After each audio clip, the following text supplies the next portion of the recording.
At one point, Whitney Houston was everywhere. For years, the Grammys kept coming. The records kept breaking.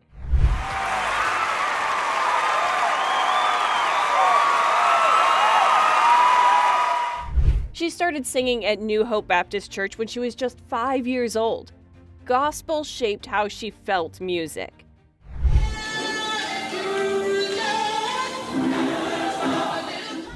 As her career exploded, the expectations only grew louder, and the personal cracks were already forming underneath the surface. And once Whitney stepped into the spotlight for real, there was no slowing down. The success of Whitney Houston's debut album in 1985 completely changed the trajectory of her life. Whitney Houston shot to the top of the Billboard 200 and stayed there for 14 weeks. For a debut album by a solo artist, that was unheard of at the time. Song after song took over the radio, and before anyone fully processed what was happening, Whitney had 7 consecutive #1 singles between 1985 and 1988. I wish you love. And not only on charts, Whitney had made an impact in the real world. When the music video for How Will I Know started playing in heavy rotation on MTV, it quietly broke a major barrier. MTV had been criticized for sidelining black artists, and Whitney became the first young black woman to receive consistent mainstream exposure on the channel. That visibility mattered. It changed who pop music made space for. I was a singer who wanted to sing and who wanted to bring singing into the industry. Whitney's career was at its finest. Over 200 million records sold, hundreds of awards, including multiple Grammys and American Music Awards. But behind the scenes, the pressure was building, and it wouldn't stay hidden for long. And that's the thing about peaks like this. From the outside, it's perfect. Inside, though, the pressure to stay there can be crushing. And right as Whitney was standing at the highest point of her career, her personal life was about to pull her in a completely different direction. Whitney met Bobby Brown in 1989 at the Soul Train Music Awards, and from the beginning, the relationship felt intense. Bobby was the complete opposite of the image Whitney had been carefully molded into. He carried a rough bad boy reputation. While people around her saw red flags immediately, Whitney saw freedom. After years of being controlled by expectations, rules, and a perfectly polished image, Bobby represented rebellion.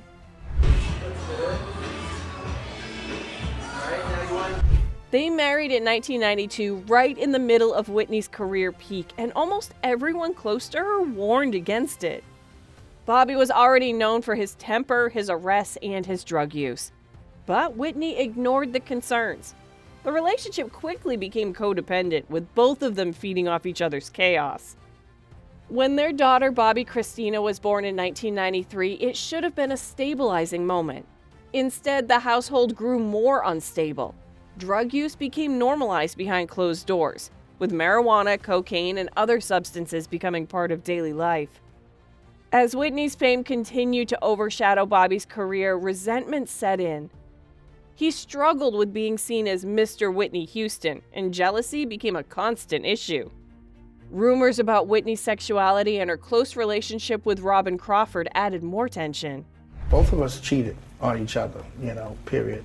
When two people that love each other as much as we love each other, when they start drifting apart, different people come into the situation, into the scenario. Whether true or not, the pressure inside the relationship kept growing. Whitney finally divorced Bobby in 2007. The relationship was over, but the damage it had done to her health, her voice, and her sense of stability was already deep. And even without Bobby in her life anymore, the spiral didn't stop. Her drug use escalated during this period, and it started showing in ways that couldn't be hidden anymore. By the early 2000s, she looked unwell. The weight loss was drastic. At Michael Jackson's 30th anniversary tribute in 2001, fans were stunned. This wasn't the Whitney they remembered. The voice was still there, but the strength behind it was fading, and the cameras caught everything. And then came the interview. In 2002, Whitney sat down with Diane Sawyer in what was supposed to be a denial. We don't do crack. We don't do that. Crack is whack. Instead, it landed like a confession. It may be a bad shot, but this is real. I mean, the bones, that's real. Yeah, my bones, yeah. I'm 5'7" and thin. I can understand what you mean. But that's not just thin. Her defensiveness, exhaustion, and emotional instability were impossible to miss. The world watched as one of the greatest voices ever looked like she was unraveling in real time.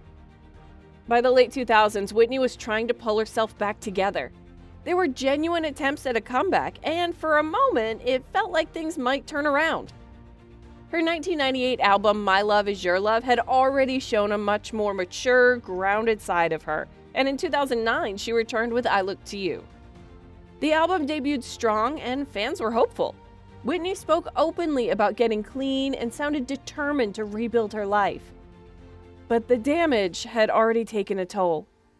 Years of substance abuse had affected her health and her ability to perform consistently.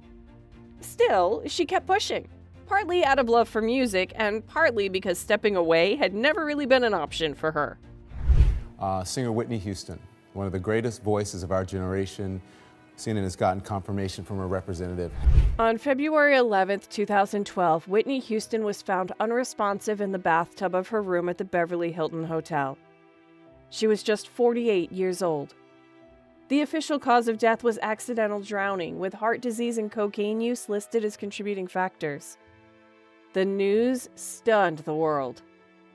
For many, it felt impossible that someone with a voice so powerful could be gone so suddenly. Whitney's life stopped, but the tragedy continued. Whitney's struggles rippled into the next generation. Her only child, Bobby Christina Brown, grew up surrounded by the same chaos that had plagued Whitney. From infancy, she was exposed to drugs, partying, and unstable relationships. Bobby Christina's life mirrored her mother's in heartbreaking ways. On January 31, 2015, she was found unresponsive in a bathtub, eerily similar to how Whitney was discovered 3 years earlier. She spent months in a medically induced coma and ultimately passed away on July 26, 2015, at just 22 years old. The official cause was lobar pneumonia, but drug use and possible suicide were also factors. After the deaths of both Whitney Houston and Bobby Christina, Bobby Brown placed much of the blame on Nick Gordon. He was the only one there with both situations, with my ex-wife and with my daughter, and they both died the same way.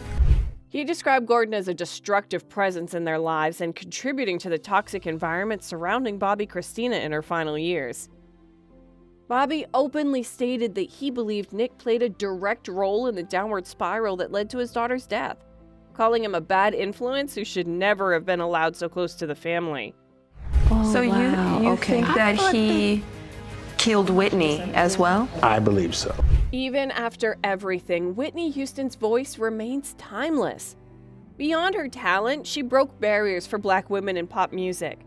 She proved that mainstream audiences could and would embrace powerful, emotional performances without compromise. But her story is complicated. The same industry that celebrated her perfection often failed to protect her vulnerability. Her music continues to live on, carrying emotion that no scandal or setback could ever erase. And for fans new and old, every note is proof. Whitney's voice will never be forgotten.